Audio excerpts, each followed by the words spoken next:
Hello everyone. आज हम एक नए चैप्टर के बारे में पढ़ने जा रहे हैं, क्लास 9 की इंग्लिश का।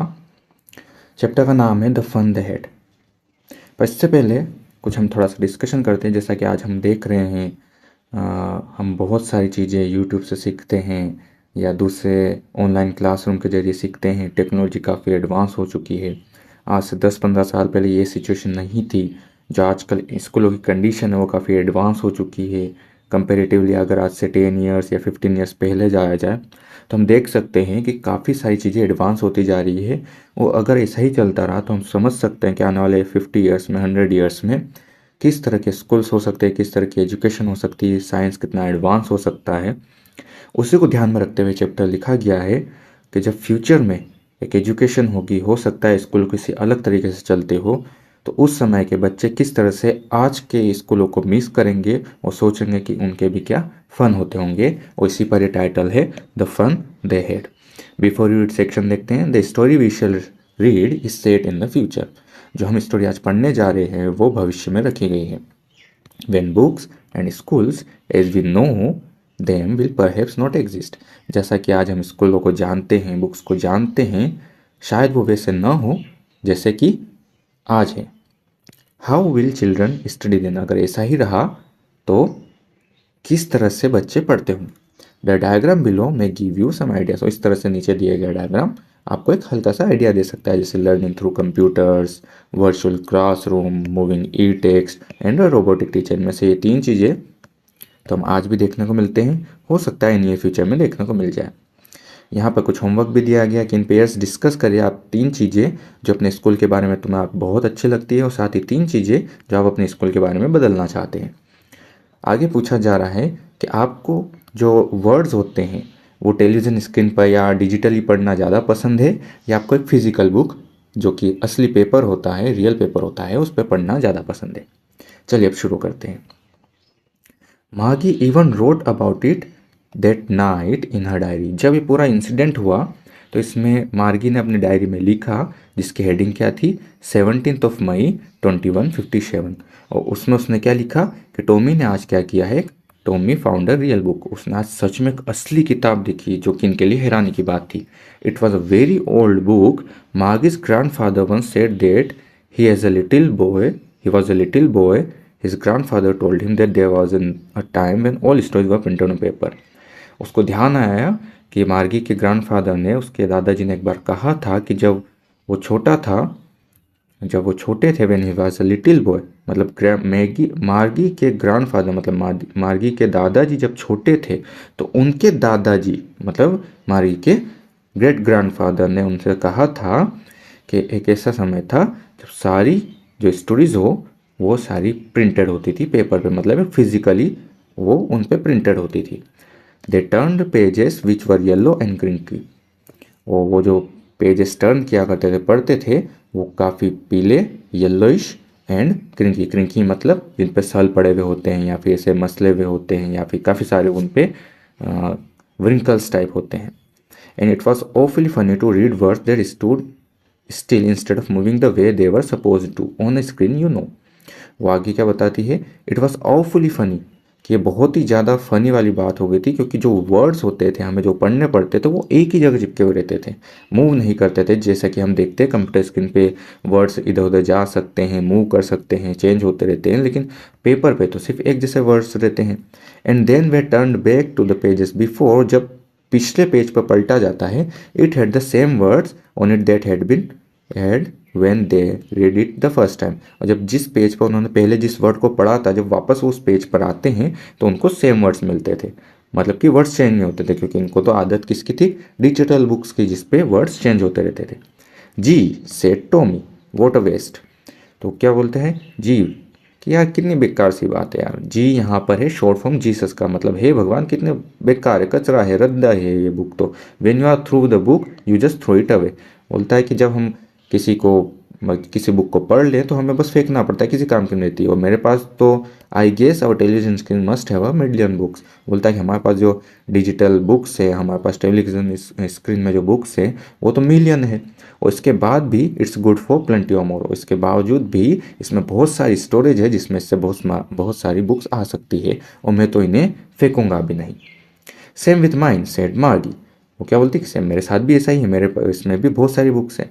मार्गी जो थी वो 11 ईयर्स की थी और उसने इतनी सारी बुक्स नहीं देखी थी जितनी कि टॉमी ने देखी थी। तो टॉमी जो था वो था 13 ईयर्स का और मार्गी जो थी वो थी 11 ईयर्स की। She said where did you find it. तो वो उससे पूछती कि तुम्हें ये मिली कहाँ पर। तो बोलता है कि मेरे घर के अंदर। उसने बिना देखे उसको इशारा किया किस तरफ, जो कि पढ़ने में बिजी था। उसने किस तरफ इशारा किया, ऊपर अपने घर की छत की तरफ। What is is about attic, क्या होता है एटिक होता है space below the roof use as a store room. तुमने बहुत सारे कार्टून्स में या मूवीज़ में देखा होगा, छत के ऊपर एक छोटा सा स्पेस बना होता है जहाँ पर बहुत सारे वेस्ट मटेरियल या अनयूज मटेरियल्स रखे जाते हैं, उसे बोलते हैं एटिक्स। तो ये इसको वहाँ पर एटिक में बुक मिली थी और मार्गी पूछती है ये किस बारे में है। तो टॉमी क्या बोलता है ये स्कूल के बारे में। और ये सुन के ही मार्गी बहुत ही ज़्यादा निराश हो जाती है या कह सकती है ये क्या बेकार की बात है यार। School, what's there to write about school, I hate school. बोलती है कि मेरे को तो स्कूलों से बहुत नफरत है, स्कूलों के बारे में क्या लिख सकते हैं। क्योंकि मार्गी के माइंड में जो स्कूलों की इमेज है वो थोड़ी अलग है और वो स्कूलों से इतना हेट क्यों करती है ये आगे बताया गया है। मोगी ऑलवेज हेटेड स्कूल, मार्गी जो थी वो हमेशा से स्कूलों से नफरत करती थी। But now she hated more than ever, लेकिन आजकल वो स्कूल से और भी ज़्यादा नफरत करने लगी थी। ऐसा क्यों, क्योंकि उसका स्कूल थोड़ा अलग तरीका का था। कैसा था, the mechanical teacher had been giving her test after test in geography. जो उसका मैकेनिकल टीचर था, जो रोबोटिक टीचर था, उसको दिन ब दिन टेस्ट दिया जा रहा था ज्योग्राफी में। And she had been doing worse and worse, worse मतलब बेकार पे बेकार। वो उसमें जो उसका परफॉर्मेंस था, वो स्कोर था, वो बहुत ही बेकार था, बार बार डबल अंडर ला रही थी उसमें वो। Until her mother had shaken her head sorrowfully, लेकिन जब उसकी मम्मी ने ये सब देखा कि ये बार बार अपना परफॉर्मेंस इसका गिर रहा है, ये बहुत ज़्यादा बेकार मार्क्स ला रही है, तो उसकी मम्मी दुखी हो जाती है, उसकी मदर दुखी हो जाती है और काउंटी इंस्पेक्टर को बुलाती। काउंटी इंस्पेक्टर मतलब उस रोबोटिक टीचर को ठीक करने वाला। He was a round little man with a red face and a whole box of tools with dance wash. जब वो आता है तो वो देखती है मार्गी कि कैसा होता है, तो उसका डिस्क्रिप्शन बताया गया है कि राउंड लिटिल मैन, वो एक छोटा आदमी था, थोड़ा सा मोटा था, राउंड मतलब उसका शेप राउंडिश था, उसका फेस हल्का सा लाल था, and whole box of tools with dance. उसके पास एक बॉक्स था जिसमें बहुत सारे ऐसे टूल्स थे, जिसमें डांस एंड वार्स बहुत सारी चीज़ें थी। उसने मार्गी की तरफ हंसते हुए उसको एक एप्पल दिया। Then took the teacher apart, उसके बाद उसने उस मैकेनिकल रोबोटिक टीचर को पकड़ा, उसके पुर्जे खोलना शुरू कर दिए। अपार्ट मतलब अलग करना, लेकिन यहाँ पे मतलब है उसके पुर्जे खोलना शुरू कर दिए। जैसे हम कोई मशीन ठीक करना वाले को बुलाते हैं तो मशीन खोल देता है ना, देखता है कि क्या गड़बड़ है, फिर उसको ठीक करता है। तो वैसे ही ये जो काउंटी इंस्पेक्टर आता है वो इसको रोबोटिक टीचर को खोलना शुरू करता है और देखता है कि इसमें क्या गड़बड़ है। लेकिन इसी दौरान जो मार्गी थी वो उम्मीद कर रही थी कि इसको पता ही नहीं चले कि वापस कैसे इसको जोड़ना है, वापस कैसे इसको ठीक करना है, how to put it together again. लेकिन जैसे ही वो उस रोबोट को खोलने लगता है तो मार्गी बस यही प्रे करती, यही होप करती कि वापस इसको जोड़ ना पाए।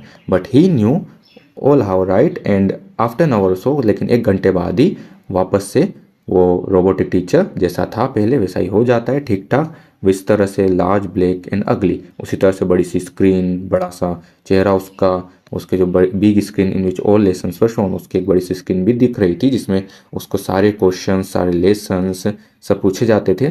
दैट वॉजन सो बैड, लेकिन ये भी इतना बुरा नहीं था। जो बुरा सबसे ज़्यादा लगता था मार्गी को, सबसे ज़्यादा बुरा लगता था मार्गी को वो था the was the slot where she had to put homework and test papers. किससे नफरत थी उसको, जहाँ वो स्लॉट मतलब वो स्लॉट जगह जहाँ पर उसको अपना होमवर्क रखना पड़ता था या टेस्ट पेपर्स रखने पड़ते थे जब भी उसके टेस्ट होते थे। तो she always had to write the out in a punch code. उसको हमेशा जो अपना होमवर्क था, टेस्ट पेपर था, वो एक पंच कोड में, एक लैंग्वेज थी रोबोटिक टीचर की जिसको वो समझता था, उसको 6 ईयर ओल्ड की थी तब से ही ये पंच कोड सिखा दिया गया था। तो ये पंच कोड में अपना होमवर्क लिखती थी, टेस्ट लिखती थी और उसको स्लॉट में डालती थी जहाँ पर मैकेनिकल टीचर उसको कैलकुलेट करता था और मार्क्स उसी हाथों हाथ बता देता था। The inspector had smiled after he was finished and patted Margie's head. जो इंस्पेक्टर जो उस रोबोटिक टीचर को ठीक करने आया था, मार्गी की तरफ देख के हंसता है और उसकी मम्मी से बोलता है, it's not the little girl's fault Mrs Jones, I think the geography sector was geared up a little too quick. वो बोलता है उसकी मम्मी से कि आपको चिंता करने की कोई बात नहीं है, इसमें लड़की की कोई गलती नहीं कि इसके खराब मार्क्स आ रहे हैं।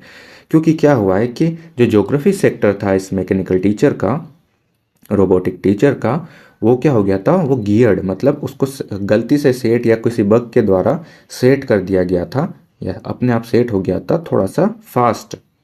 किस तरह से? Those things happen sometimes. हो सकता है कि वो 12th क्लास के लेवल की हो या बड़े क्लासेस के लेवल की, उससे वो ज्योग्राफी पूछने लग गया था गड़बड़ी के कारण, जिसकी वजह से इसके मार्क्स जो है खराब आने लग गए थे। लेकिन मैंने इसे धीरे कर दिया है और एवरेज 10 ईयर के लेवल का। कितने लेवल का? 10 ईयर। मार्गी 11 ईयर्स की थी और यहाँ 10 ईयर के लेवल की इसको ज्योग्राफी सेट कर दी गई। Actually the overall pattern of her progress is quite satisfactory. और वो आगे बोलता है कि जो इसका सीखने का तरीका है, जो इसकी नॉलेज है, जो इस हिसाब से पढ़ रही है, वो ठीक ठाक है, इतनी कोई बुरी नहीं है। और मार्गी के सिर पर अच्छे से थपथपाता है। पेटेंट मतलब थपथपाना, ऐसे हाथ थपथपाता है और फिर चला जाता है।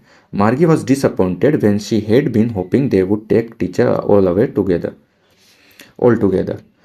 अब क्या होता है, मार्गी जो है वो डिसअपॉइंटेड मतलब निराश हो जाती है। क्यों निराश हो जाती है? क्योंकि वो उम्मीद कर रही होती है कि शायद ये जो मैकेनिकल टीचर है उसको वो लेते जाए। क्यों लेते जाए? They had once taken Tommy's teacher away for nearly a month because history sector was had blanked out completely. वो उम्मीद कर रही थी कि उसका जो टीचर है मैकेनिकल टीचर, वो भी उसको लेते जाए ताकि उसको थोड़े दिन की छुट्टियां मिल जाए। वो याद करती कि एक बार टॉमी का जो टीचर था मैकेनिकल टीचर, उसमें कुछ गड़बड़ी हो गई थी, तो उसको 1 महीने के लिए लेते गए थे। तो 1 महीने तक आराम से टॉमी ने छुट्टियां मनाई थी। और ऐसा क्यों? क्योंकि उसके जो मैकेनिकल टीचर था उसका हिस्ट्री जो सेक्टर था वो काफ़ी ब्लैंक हो गया था, मतलब वो चल नहीं रहा था ठीक से। She said to Tommy.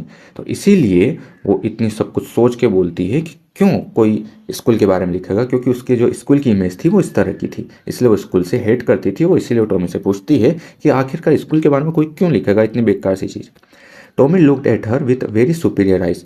Tommy Margie की तरफ देखता है, बड़ी शानदार आइज की तरफ, मतलब प्राउड वाली आइज से उसको देखता है। Because it is not our kind of school. और उसको समझाता है कि नहीं नहीं, जैसा तुम स्कूल सोच रही हो वैसा नहीं है बेवकूफ़ लड़की, ये तो एक अलग तरह का स्कूल है। This is old kind of school. और किस तरह का स्कूल है? ओल्ड काइंड मतलब पुराने जमाने का स्कूल। और कैसे? They had hundreds and hundreds of years ago, जो आज से 100 ईयर्स एगो जो स्कूल हुआ करते थे, उस टाइप के स्कूल है। ही एडेड लॉफली। लॉफली मतलब बिल्कुल शानदार तरीके से प्राउडली वो चीज़ बोलना। और आगे क्या बोलता है वो? Centuries ago. और ऐसे सेंचुरीज मतलब शताब्दियों पहले, सेंचुरीज पहले ये स्कूल हुआ करते थे। मार्गी वॉज हर्ट। उसको दुख हुआ। क्यों? Well I don't know what kind of school they had all that time ago. वो जानना नहीं चाहती थी कि यार मुझे क्या करना है, स्कूल तो स्कूल ही होता, चाहे वो आज का हो चाहे 100 साल पहले का हो, मुझे क्या करना। वो दुखी हो जाती है इस चीज़ को देख। She read the book over shoulder for a while. लेकिन फिर भी उसके मन में ये दुख तो था कि स्कूल के बारे में क्या, लेकिन फिर भी वो थोड़ा सा झांकने की कोशिश करती कि उस डायरी में, उस बुक में है क्या। Then said anyway they had a teacher.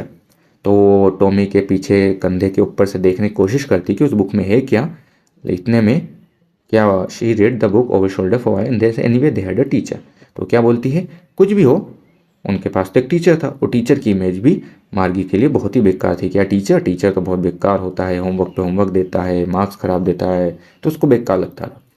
Sure they had a teacher but it wasn't a regular teacher. लेकिन इसी बात पे टॉमी रिप्लाई करता है कि हाँ बिल्कुल उनके टीचर होते थे, लेकिन ये हमारी तरह नहीं होता था जैसे हमारे रेगुलर टीचर होते हैं। ये कौन था? It was a man. एक इंसान था। A man? How could a man be a teacher? तो क्या बोलती है? मैन एक इंसान, इंसान कैसे एक टीचर हो सकता है? Well he's just told the boys and girls things and gave them homework and asked them question। तो टॉम इसको समझाता है कि नहीं नहीं ऐसा नहीं। वो क्या करता था? वो लड़कों लड़कियों को क्या करता था? वो चीज़ें समझाता था, होमवर्क देता था, उनसे कुछ क्वेश्चन पूछता था। तो इसमें मार्गी रिप्लाई करती है मैन इजंट स्मार्ट इनफ। उसको क्या लगता है, क्योंकि उसने कभी एक इंसान से पढ़ा नहीं है, तो वो सोचती है कि शायद रोबोट जितना इंटेलिजेंट एक इंसान हो नहीं सकता। तो वो बोलती है man isn't smart enough to be teacher. कि नहीं नहीं, कि इंसान कैसे टीचर हो सकता है, इतना इंसान स्मार्ट होता नहीं है। Sure he is my father knows as much as my teacher. तो इसमें टॉमी रिप्लाई करता है बिल्कुल होता है, मैं जो पापा हैं, मेरे जो फादर हैं, वो बिल्कुल मेरे टीचर की तरह, मेरे टीचर जितना ही जानते हैं, जितना टीचर मुझे सिखाता है, मेरा रोबोटिक टीचर मुझे सिखाता है, उतना ही मेरे फादर भी जानते हैं। He knows almost as much as बेचा। बेचा मतलब बेट यू, बेट यू मतलब मैं शर्त लगा सकता हूँ कि वो बिल्कुल रोबोट की जितना ही जानते हैं, मैं शर्त लगा सकता हूँ। Margie wasn't prepare to dispute that. Dispute मतलब बहस करना। मार्गी उससे बहस नहीं करना चाहती थी और वो बोलती I wouldn't want a strange man in my house to teach me. लेकिन वो अलग ही लेवल पे चली जाती। वो क्या सोचती, नहीं नहीं मैं किसी इंसान को अपने घर नहीं आने दूंगी, ऐसे अनजनबी इंसान को क्या आने मुझे मेरे घर पे आके पढ़ा है। टॉमी स्क्रीम्ड विथ लाफ्टर मतलब वो जोर से हंस पड़ता है। यू डोंट नो मच मागी, वो बोलती तुम कुछ नहीं जानती। The teachers didn't live in the house, they had a special building and all the kids went there. वो क्या बोलता है कि नहीं नहीं, टीचर किसी हाउस में नहीं रहते थे, वो तो पढ़ाने आते थे कि स्पेशल बिल्डिंग में जहाँ टीचर्स भी आते थे और वहाँ स्टूडेंट्स भी आते थे। And all the kids learn the same thing. तो उसमें क्या पूछती तो क्या हुआ, तो मतलब जो भी बच्चे वहाँ आते थे वो सब एक ही चीज़ सीखते थे। तो इसमें टॉमी रिप्लाई करता है sure if they were the same age के, हाँ बिल्कुल, अगर वो सब सेम ही एज के हों, मतलब कि सेम क्लास के हो, सेम एज के हो। But my mother says a teacher has to be adjusted to feed the mind of each boy girl, it teachers that each kid has to be taught differently. लेकिन मेरी mummy तो बोलती है, क्या बोलती है मारिया के, लेकिन मेरी मम्मी तो बोलती है कि टीचर को भी एडजस्ट करना पड़ता है बॉय गर्ल के अकॉर्डिंग, जो जिसको पढ़ा रहा है उनकी एज के अकॉर्डिंग, उनकी क्लास के according. Each kid has to be taught differently, और हर एक बच्चों को अलग अलग तरीके से पढ़ाना पड़ता है। Just the same they didn't do it the way then, लेकिन ये बोल रहा है कि हाँ बिल्कुल सेम ही, लेकिन वो इस तरीके से नहीं करते थे। If you don't like it you don't have to read the book, लेकिन वो मार्गिस आगे बोलता है अगर तुझे पसंद नहीं तो तुझे पढ़ने की जरूरत भी नहीं है, ये बुक तू जा सकती है। आई didn't say I didn't like it, लेकिन मार्गी फटाफट से बोल जाती है नहीं नहीं, मेरा मतलब ये थोड़ी नहीं था कि मुझे पसंद नहीं आ रही book. She wanted to read about those funny school, वो पढ़ना चाहती थी उन फनी स्कूल्स के बारे में, और फनी इसलिए बोल रही कि ऐसा कैसे हो सकता है कि इंसान आके पढ़ाता हो, बच्चे भी एक जगह जाके पढ़ते होंगे। तो इसको फन भी लग रहा है और थोड़ा सा फनी भी लग रहा है। They weren't even half finished when Margie's mother called, और इन्होंने आधी भी खत्म नहीं करी थी उस बुक को, इतने में उसकी मम्मी, मार्गी की मम्मी, उस आवाज़ लगाती बोलती चलो स्कूल का टाइम हो गया। मार्गी ऊपर देखती है, मम्मी उसकी मम्मी से बोलती मम्मी अभी नहीं प्लीज़ यार, लेकिन उसकी मम्मी एकदम से बोलती नहीं अभी आना पड़ेगा तुझे। कौन कहती है, मिसेस जॉन्स, मार्गी की mummy. And it is probably time for Tommy, तो वो टॉमी को भी बोलती है कि शायद ये तो टॉमी का भी स्कूल का टाइम हो गया है। Margie said to Tommy can I read the book some more with you after school. Margie Tommy से क्या बोलती है कि हम साथ में वापस से फिर बुक्स पढ़ सकते हैं ये वाली स्कूल के बाद। Maybe he said nonchalant, nonchalantly मतलब विदाउट इंटरेस्ट, उसको इंटरेस्ट नहीं था रिप्लाई देने में इतना, फिर भी उसने बोला ठीक है हो सकेगा तो देखेंगे। ही वॉकड अवे विस्लिंग, और वो ऐसे सीटी बजाते हुए वहाँ से उसके घर से चला जाता है। Old dusty book tucked beneath his arm, और ऐसे अपनी आर्म के अंदर, अपने हाथ के अंदर उस बुक को दबाते हुए। Margie went into school room, it was just next to her bedroom. Margie अपने स्कूल रूम में चली जाती है जो कि उसके बेडरूम के पास था।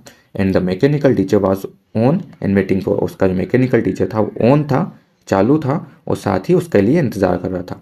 It was always on at the same time every day except Saturday and Sunday, वो हमेशा इसी टाइम पे ऑन हो जाया करता था हर दिन, बजाय किसके, एक्सेप्ट मतलब इसको छोड़ के, कब, सैटरडे और संडे को छोड़ के, मतलब सैटरडे संडे उनका छुट्टी होती थी। Because her mother said little girls learns better if they learn at a regular hours, लेकिन उसकी मम्मी का मानता था, क्यों मानना था कि ये लड़कियां जो है वो अच्छे से पढ़ सकती है अगर उनको एक सिस्टमेटिक ढंग से एक ही टाइम पे रोज़ पढ़ाया जाए तो। The screen was lit up, screen चालू हो जाती है, और क्या बोलती है, 2 days arithmetic lesson will be on addition of proper fraction, और स्किन ऑन होती है, उस पर स्किन पे क्या लिखा होता है कि अरिथमेटिक लेसन आज पढ़ाया जाएगा, और अरिथमेटिक में क्या पढ़ाया जाएगा, addition of proper fraction, proper fraction को जोड़ते कैसे हैं ये सिखाया जाएगा। Please insert yesterday's homework in the proper slot, और बोलता है आगे, क्या बोलता है कि कल जो मैंने तुम्हें होमवर्क दिया था वो स्लॉट में डालो। मार्गी did so with a Sai, Sai मतलब इसे सांस छोड़ते, अरे यार फिर से वही सब। She was thinking about the old school they had when her grandfathers a little boy, वो होमवर्क जमा करती है, वो क्लास चल रही होती है, लेकिन वो खो जाती है कहीं, और कहाँ खो जाती है, वो सोचने लगती है कि उन स्कूलों के बारे में, उन पुराने स्कूलों के बारे में, जब उसके ग्रेट ग्रैंडफादर, मतलब ग्रैंडफादर के भी ग्रैंडफादर जब छोटे थे, और all the kids from the whole neighbourhood come, और सारे आस पड़ोस के बच्चे आते थे उस जगह, हंसते हुए खेलते हुए स्कूल यार्ड आते थे, साथ में बैठते थे एक ही स्कूल रूम में, going home together at the end of the day, and they learned the same things so they could help one another with the homework and talk about it। तो वो इमेजिन करती कि सारे बच्चे साथ आते होंगे, साथ जाते होंगे, साथ मस्ती करते होंगे, कितने वो मस्ती करते होंगे, मज़े करते होंगे, साथ में एक ही चीज़ पढ़ते होंगे ताकि वो होमवर्क भी करे तो एक दूसरे की हेल्प कर सकें, उसके बारे में डिस्कशन कर सकें। और साथ ही टीचर्स कौन थे, असली लोग थे, असली इंसान थे, टीचर्स व people. The mechanical teacher was flashing on the screen, और ये सब सोच ही रही होती, उसके दिमाग में चल ही रहा होता है, इतने मैकेनिकल टीचर की स्क्रीन पे क्या फ्लैश कर रहा था, क्या चल रहा था, वेन वी एड फ्रैक्शंस, तो उसमें फ्लैश क्या कर रहा था, when we add fraction 1/2 and 1/4, इस तरह से on and on. Margie was thinking about how the kids must loved it in the old days, तो वो सोच रही थी कितना मज़ा आता होगा उन सबको, कितना अच्छा लगता होगा उन बच्चों को, कितना सब मस्ती करते हुए पढ़ते थे वो लोग। वो सोचती थी उन चीज़ों के बारे में जो मज़े उन लोगों के हुआ करते थे, द फन दे हैड, और इस तरह से वो सोचती रहती है। इसी के साथ ही हमारे चैप्टर ख़त्म होता है। तो बताइए आपने इस चैप्टर से क्या सीखा। इसके राइटर हैं आइजैक एसिमोव। बताइएगा कमेंट करके आपको कैसा लगा। मिलते हैं नेक्स्ट क्लास में। Thank you.